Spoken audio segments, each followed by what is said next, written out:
بسم الله الرحمن الرحيم عم يتساءلون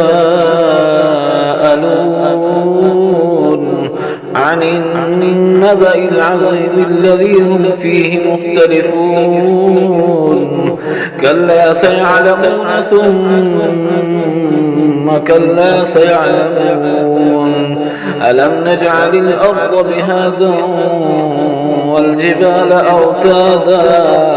وخلقناكم أزواجا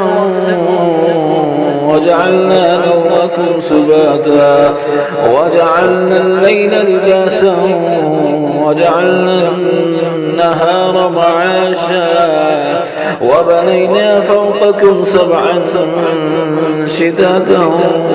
وجعلنا سراجا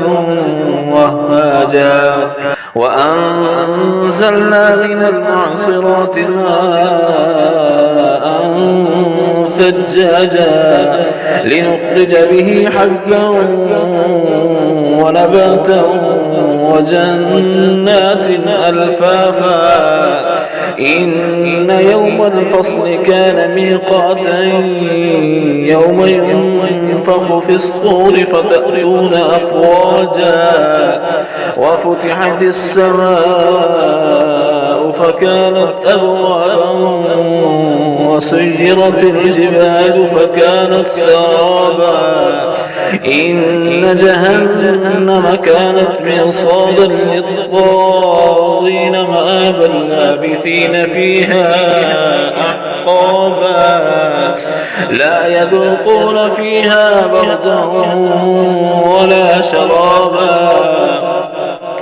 إلا حميما وغساقا جزاء وفاقا إنهم كانوا لا يرجون حسابا وكذبوا بآياتنا كذابا وكل شيء أحصيناه كتابا فذوقوا فلن نزيدكم إلا عذابا إن للمتقين مفازا حدائق وأعنابا وكواعب أترابا وكأسا دهاقا لا يسمعون فيها لغوا ولا كذابا جزاء من ربك عطاء حسابا رب السماوات والأرض وما بينهما الرحمن لا يملكون منه خطابا يوم يقوم الروح والملائكة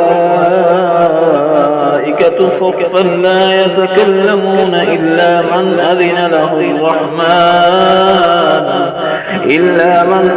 له الرحمن وقال صوابا